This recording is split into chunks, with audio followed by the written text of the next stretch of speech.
Hi guys, I'm your host Jerry Garcia, and welcome to the week that was in wrestling. This is a weekly show where every week I'm going to go over the top 5 or 10 events that happen in the wrestling world. To kick off the show this week, number 5 is the Evolve 63 pay-per-view. Evolve's starting to remind me a lot of the old ECW, where they're accepting competitors from every company. If you're allowed to come there, they'll accept you. They have guys from TNA, they have guys from WWE.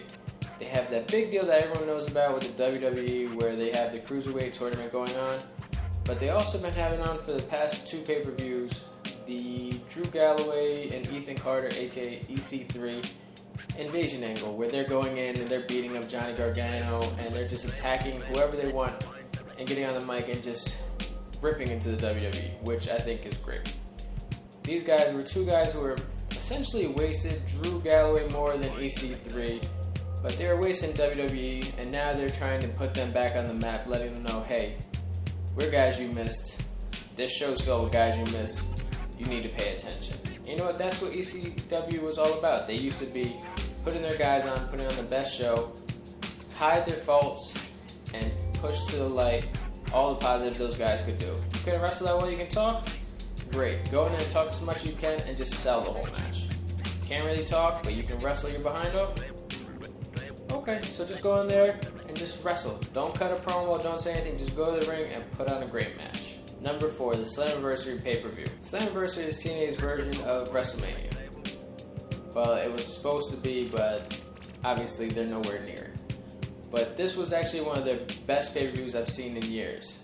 They only had 4 WWE X-Talents on the show, the Hardy Boys obviously, and then it was headlined by Bobby Lashley versus Drew Galloway for the heavyweight title. Drew Galloway and Bobby Lashley, it's hard to call them ex-WWE guys. I know Bobby Lashley was there and did a lot of different angles and main events, but he really didn't get to shine and do all the different things he's going to do while he's here in TNA.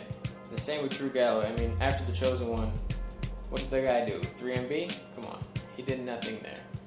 But besides that, they put on a really good show. They put their X Division title on a true competitor, a true indie star, a guy that most of the fans can get behind in Eddie Edwards.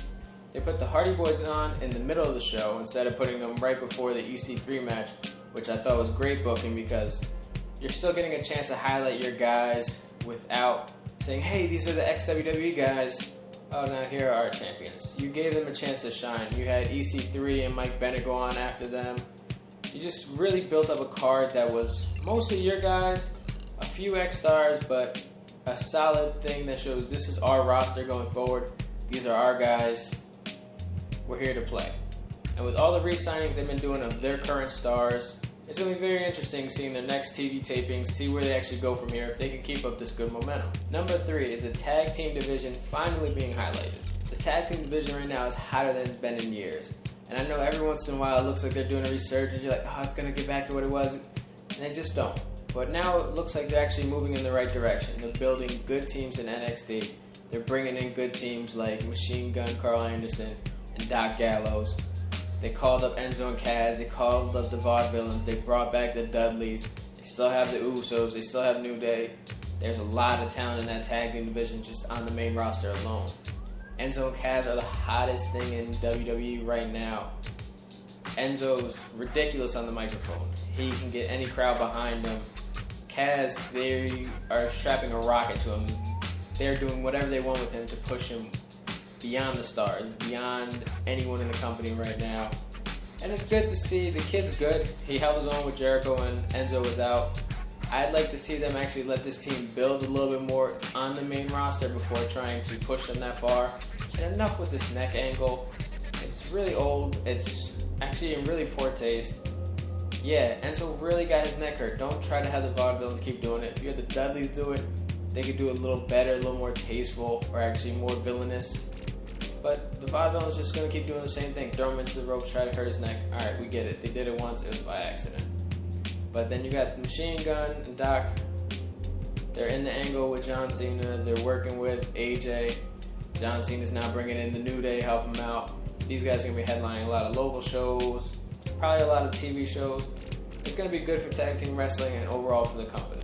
Number 2, John Cena and AJ Styles finally going to lock it up on a pay-per-view. Now this match is going to be really good. I don't really call it necessarily a dream match, but I guess you can call it a dream match because it's two guys who've been headlining their own companies for years now, and they're finally getting a chance to lock in against each other. AJ Styles is a phenomenal athlete, no pun intended. John Cena, as much grief as he gets, he can go with anybody. He might not be the fastest, he could possibly be one of the strongest, but he just goes. He's not Kurt Angle, but he will just go. Now, the only issue I'm going to find with this angle is AJ really can't hang on the mic. You can't beat me. Come on, AJ. You're better than that. Cena sounded like he was going back to his old hip-hop roots on Monday, starting to rhyme a little bit as he was going at AJ. I think AJ's going to be able to hold his own in the ring. Maybe not so much on the mic, but I think these guys will be able to put on good matches. At least this will help push AJ maybe more into the main event field, going against Rollins, Reigns, Ambrose. Just from the house show alone, it looked like AJ and Rollins had an amazing match. Throw Cena in there, throw Reigns in there, throw other people. You could build a great 6-man elimination, fatal 4-way. There's so many possibilities. The roster's actually really deep right now. It's really exciting. The biggest news from the week that wasn't pro wrestling has to be Brock Lesnar going to the UFC to fight on UFC 200. Brock Lesnar going there, he's going to be still WWE superstar Brock Lesnar. And Brock has a chance to win. I mean, any fight Brock's in, he has a chance to win. The guy is a freak of nature. He's phenomenally strong, quick, agile. He can bring it to, I think, damn near anyone on the planet. Now, will he win? Maybe. Will he lose? Maybe. But the biggest thing is, it's going to bring more eyes to the product.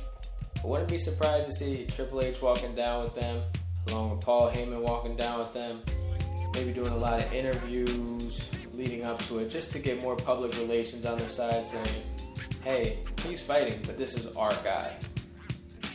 Now, there's some negatives and some positives leading up to the event. If Brock gets a concussion, he can't fight for 90 days, so he'll miss SummerSlam. If Brock gets something broken, he'll be out for however long the severity of the injury is. But, win or lose, it brings eyes to the product. Maybe this builds a gap where you bring in Ronda Rousey for that WrestleMania moment you missed a couple years ago. I don't think she's the hottest ticket like she was, but she's still Ronda Rousey, still big name. I'm sure it won't hurt. Maybe bring in Conor McGregor. That kid can talk like nobody's business. He makes everybody want to punch him in the face. I think give him a chance in the ring, teach him a little bit. He could be a problem as a heel. At least 1 or 2 shows like you did with Floyd Mayweather. I mean, Floyd did kind of break Big Show's nose, but I mean, they could probably teach McGregor not to do something like that. Or maybe you can even bring back CM Punk. I mean, you have a gap. You're finally giving all these guys what he wanted. Why not bring him back and give him what he wants? I mean, the WWE crowd still cheers for him at all these shows. He's a big name. He's a big fan favorite. I think it's time to let a little pride go aside on both ways. Try to bring him back. I mean, even if it's a 1-off, 2-off, something, just to show him, hey, you were right. These things are important to you guys. We should have showed you guys more respect. And maybe he can be like, hey, I'm sorry, I'm constantly a jerk. But here's my one problem with Brock Lesnar and the whole wrestling community. You have a guy like Brock Lesnar who comes out and says, I don't really care about wrestling. I don't really like wrestling. It's a paycheck. I clock in, I clock out, I go home. Now, respectable. I respect it as a worker myself. I clock in, I clock out, I go home.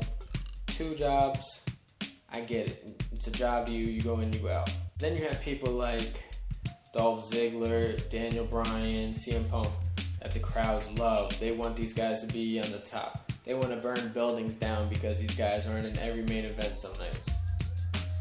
Which is agreeable. They're good talents, they're good guys. Daniel Bryan, phenomenal superstar, blew up like I don't think anyone would have expected.